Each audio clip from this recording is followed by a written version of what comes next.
Kalau kita boleh tekan sini pun dia ada detail kapal Alma. Kau tengok sini diserang dekat area sini. Website yang mungkin korang tak tahu, part 1. Let's go. Korang kalau nak tengok Sumut Flotilla, nak tengok tracker dia, pergi ke globalsumutflotilla.org/tracker/. Kat sini nanti korang boleh tengok mana semua kapal-kapal dan kedudukan mereka berada sekarang. Kemudian mereka akan tiba di Gaza.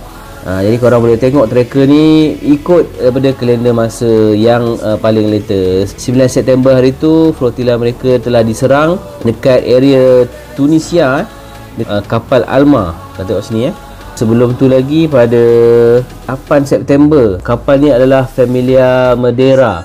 Tiada delegasi Malaysia yang terkena serangan daripada drone, tak silap saya. Korang pun boleh juga pergi ke Flotilla sengkangorpin.versal.app. Jom sama-sama kita doakan kepada delegasi-delegasi Malaysia dan juga ketua delegasi Malaysia iaitu Encik Nadir Al-Nuri, dan juga NGO Malaysia yang lain yang mungkin tuan-tuan dan puan boleh share nama dia dalam ruang komen. Jadi sama-sama kita doakan supaya mereka selamat sampai ke Gaza.